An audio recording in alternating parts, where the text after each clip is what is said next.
কি তুমি কি 17 বছরের বিলিনিয়ার হতে চাও? তাহলে আজকের ভিডিওটা শুধু তোমার জন্য। হ্যালো গাইস, আসসালামু আলাইকুম। তো তোমরা কি চিন্তা করতেছো কিভাবে বিলিনিয়ার হবা? তাহলে তুমি 14-15 বছরে পড়ালেখা ছেড়ে দাও। এখন তুমি আমাকে বলতে পারো ওর মাথা মনে হয় যে গেছে। আরে না ভাই, আমিও তোমার মতো পড়ালেখা নিয়ে অনেক সিরিয়াস ছিলাম।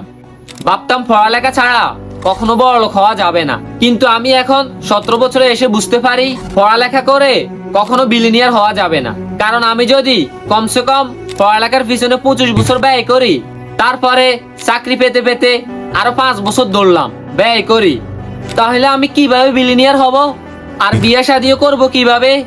তাও আরো 20 বা 25 হাজারের একটা চাকরি পেতে এত পড়ালেখা লাগবে, তাও আবার ভালো করে পড়াশোনা করে পাশ করার পরে আরো কত টাকা খরচ হবে?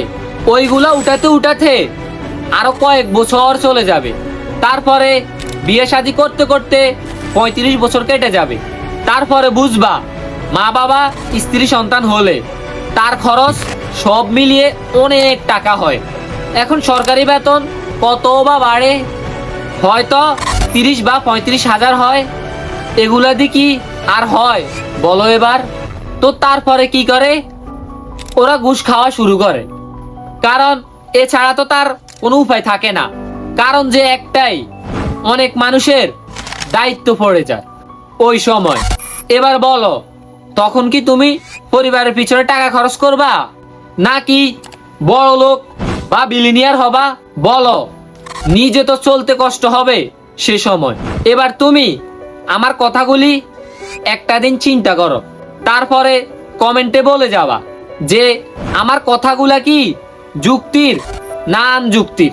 যদি যুক্তির হয় তাহলে এখন থেকে কাজে লেগে যাও, তারপরে প্রমাণ পেয়ে যাবা।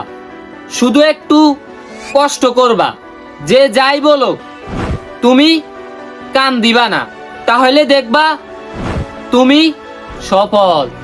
তখন তারা তোমাকে দেখে আফসোস করবে, ইস যদি আমার ছেলে এরকম হতো।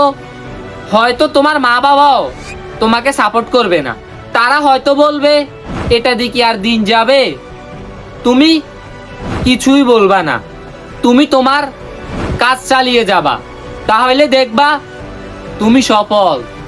আর যদি দেখো তোমার কাজ দেখে অনেকেই সমালোচনা করে, তাহলে বুঝে নিবা তুমি সঠিক পথে কাজ করতেছো। আর পড়ালেখা না করেও একটা দেশের প্রধানমন্ত্রী হওয়া যায়, তা দেখাবো পরের ভিডিওতে। আর ভিডিওটা যদি কারো উপকারে এসে থাকে তাহলে অবশ্যই লাইক, কমেন্ট এবং সাবস্ক্রাইব করতে একদমই ভুলবেন না। তারপরের ভিডিওতে এমন এমন কথা বলবো হয়তো আপনার জীবনও বদলে যেতে পারে, তাই সাবস্ক্রাইব করে রাখুন। আল্লাহ হাফেজ, দেখা হবে পরের ভিডিওতে।